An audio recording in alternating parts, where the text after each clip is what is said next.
नमस्कार। कार्यक्रम आईना के अगले भाग में मुलाकात करने जा रहे हैं मंदसौर के एक बहुआयामी व्यक्तित्व से।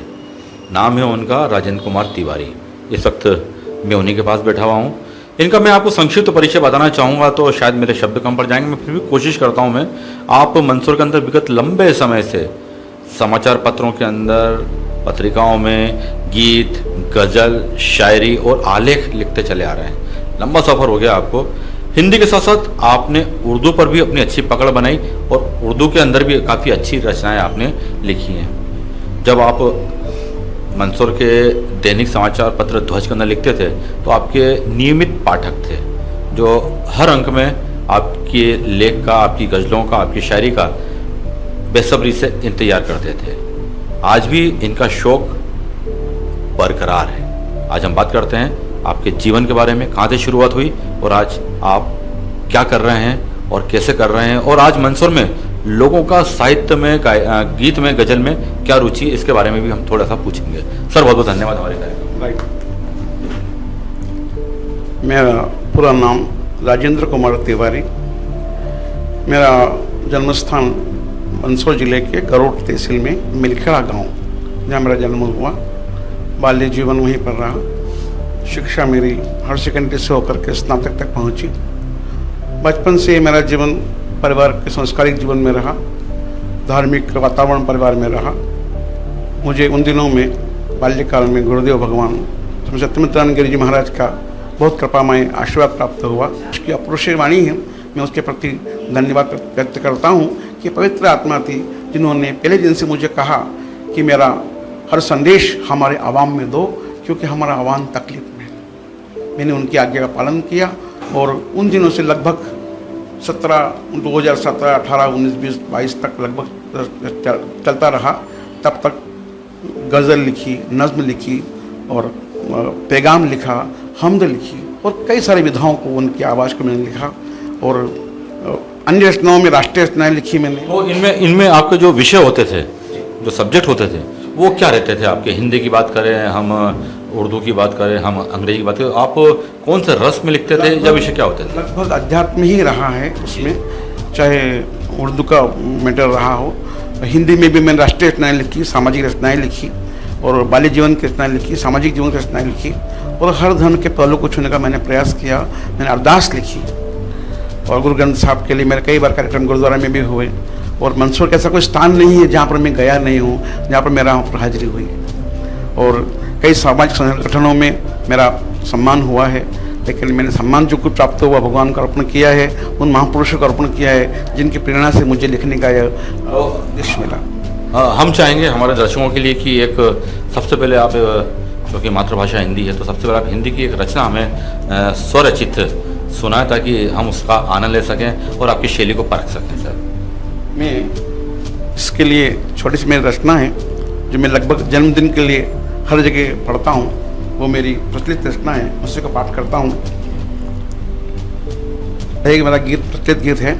खुश रहे ये दुआ है तुम्हारे लिए, खुश रहे ये दुआ है तुम्हारे लिए, जियो तुम सदा ही हमारे लिए, खुश रहें ये दुआ है तुम्हारे लिए, आँच आए न तुमको गम की कभी, मुस्कुराते रहें तुम हमारे लिए, खुश रहें ये दुआ है तुम्हारे लिए, छोड़ दे सारे गम तुम तो उनके लिए, छोड़ दे सारे गम तुम तो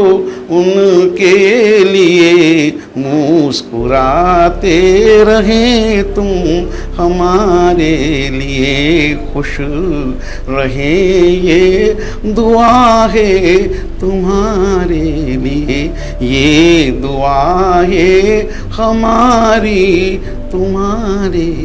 बहुत खूब, बहुत खूब। दिल की भावनाओं को जो शुभकामनाएं देते हैं आपने पूरी तरह से इन शब्दों में व्यक्त कर जानना चाहूँगा कि आमतौर पर जो गायक होता है, जो गजलकार होता है, जो कवि होता है, वो किसी एक विधा के अंदर पारंगत होता है। आपने इन सारी विधाओं को, सारी चीज़ों को, सारे रसों को समरस कैसे कर लिया आपने? इन अलग अलग चीज़ों को आप लेखनी में कैसे लेके आए आप? ये कैसे संभव हो पाया? यही कहूँगा कि सब गुरुदेव की कृपा रही है, और मेरे गुरुदेव भगवान सब सत्यनारायण गिरि जी महाराज और मेरे पूज्य बाबूजी, बाल कवि बैरागी जी कहता हूँ, दुनिया उनके दादा बोलती थी, मैं उनका बाबूजी बोलता था। उनके मेरे पर बहुत आशीर्वाद रहे, बेटा खूब लिखो, मैं तुम्हारे साथ हूँ। बाबूजी ने मेरे हर कलम को सहमति दी, और लगभग 1000 पत्र उनके लिखे मेरे पास पढ़े हुए हैं। मैंने हर विषय पर उनकी बात की आज्ञा मानी, और साल भर के लिए, हर वर्ष भर के लिए, हर ऋतु के लिए अपनी रचनाएं लिखी, और हर समाज के लिए अपनी रचना लिखी, राष्ट्र के लिए लिखी, समाज के लिए लिखी, बच्चों के लिए लिखी, लड़के के लिए, लड़की के लिए लिखी, और हर किस्म की अपनी बात की ओर रखकर अभिव्यक्ति व्यक्त करी। राष्ट्रीय रचना में लिखी। आपने चूँकि बाल कवि जी बैरागी जी की बात छेड़ दी, राष्ट्रीय कवि रहे, राष्ट्रीय नेता रहे, वाकई में उनकी एक छवि ऐसी थी कि दुश्मन भी उनकी बुराई नहीं करते थे, और जो विपक्ष होता था वो भी हमेशा तारीफ करता था। ये आपके पास कुछ पत्र पढ़े हैं उनके बारे में, बहुत सारे पत्र पढ़े हैं आपके पास में, तो मैं थोड़ी सी बानगी दिखाना चाहता हूँ कि उनके हस्तलिखित बैरागी जी के ये पत्र हैं। और उनकी एक खास बात बैरागी जी की ये होती थी, वो जिनको भी पत्र लिखते थे अपने हाथ से ही लिखते थे। आप उनकी राइटिंग देखिए, कहते हैं कि जैसे आदमी के विचार होते हैं, जितने शुद्ध विचार होंगे उतनी उनकी राइटिंग स्पष्ट होती है। आप देखिए मोतियों सरीखे उनके अक्षर होते थे, और प्रत्येक चाहने वाले को वे अपने हाथ से ही पत्र लिखा करते थे। उस जमाने में पोस्ट कार्ड, अंतर्देशीय पत्र काफ़ी ज़्यादा चलते थे और चलन में थे। इस कारण उनके आपको जो लोगों ने संग्रहित कर रखे हैं पत्र, वो आपको पोस्ट कार्ड या फिर इस अंतर्देशीय पत्र के अंदर ही लिखे को मिलेंगे। आज लोगों के लिए ये एक निधि बन चुकी है, एक खजाना बन चुका है उनके लिखे हुए पत्र बैरागी जी के। तो इस प्रकार हम देख सकते हैं यहाँ पर बहुत सारे आपको सम्मान के पत्र मिले हैं। यहाँ पर भारत माता मंदिर के पत्र हैं, और समन्वय सेवा ट्रस्ट के स्वामी सत्यमित्रानंद गिरी जी के भी पत्र हैं, जिनमें उन्होंने अलग से हाथ से लिखकर टिप्पणी कर रखी है और हस्ताक्षर किए हैं। आज वाकई में काफ़ी दुर्लभ चीज़ें हो जाती हैं कि जब इतने महापुरुषों के पत्र यदि हमारे पास हमको प्रोत्साहन बनाने के लिए लिखे गए होते हैं, तो निश्चित ही इनको देख देख कर हमें प्रोत्साहन मिलता है और प्रेरणा भी मिलती है कुछ और नया करने की, कुछ अगले लेवल पर जाने की। ऐसे कुछ तिवारी जी के साथ में भी है। आज इन्हीं पत्रों को देख देख कर वे देखकर और उनकी बातों को, उनकी यादों को सोचकर भावुक हो जाते हैं, और इन्हीं को वो अपनी प्रेरणा मानते हैं, और लगातार आज भी इस अध्यापन के काम में लगे हुए हैं। आज भी उनका गज़लों का, गीतों का, शेर, शायरियाँ, आध्यात्मिक, राष्ट्रीय सभी में लेखन निरंतर चल रहा है। तो राष्ट्र में जो आज परिस्थितियाँ चल रही हैं उस पर आपने कभी कुछ लिखा? क्योंकि कहते हैं कि संतों को और साहित्यकारों को तो बहुत पहले इन चीज़ों का इल्म हो जाता है, तो आपको ऐसा कुछ लगा था कि देश की स्थिति बनेगी, आपने ऐसा कुछ लिखा आपने इसके ऊपर? वैसे भी रचना मैंने सुनी है, भी रचना वही थी जो देश के हालात पे थे, क्योंकि जिन दिनों में कोरोना का बहुत कहर चल रहा था उसी बात को कहा गया।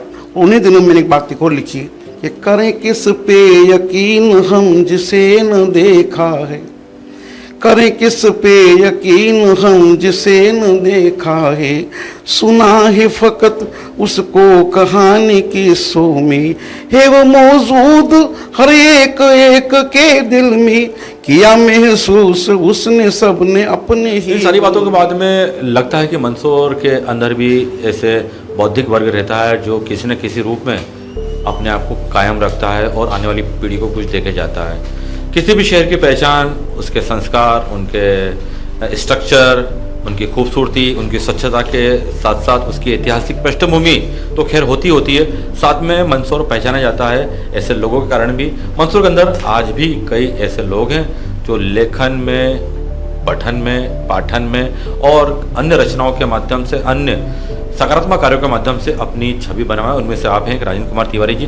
तिवारी जी, चलते चलते आपसे एक आखिरी प्रश्न ये पूछना चाहूँगा मैं, मंदसौर में आज साहित्यिक गतिविधियों को लेकर आप क्या देखते हैं और क्या उम्मीद करते हैं यहाँ के लोगों से, यहाँ की युवा पीढ़ी से? मैं यही कहूँगा कि कविता जो ईश्वर प्रदत्त होती है, माँ सरस्वती कृपा होती है और किसी गुरु का आशीर्वाद होता है, उस कविता का समाज में सम्मान होना चाहिए और उसको हृदयंगम करके समाज को प्रेरणा लेना चाहिए। आज जिस प्रकार कविता कहाँ पहुँच रही है वो बड़ा चिंतन का विषय है, क्योंकि मेरी कविता जब आप आज तक लिखी है मैंने वो 2 लाइन वही लिखी है मैंने, जो मैं कविता का मेरा जो स्रोत है, जो उसका लाइन है, उसका अपना जो उद्देश्य है कि मेरी कविता यूं ही नहीं जो यहीं कहीं से आती हो, ये कोई सौगात नहीं सो हर किसी ने यूं ही दी हो, ये कोई खैरात नहीं जो यहीं कहीं पे बटती हो, ये कोई हुड़दंग नहीं जो बाजारों से आचे हो, सच में ये आवाज है ये उस मालिक की जो मेरी रूह से निकलती है, कलम है उस रहबर की जो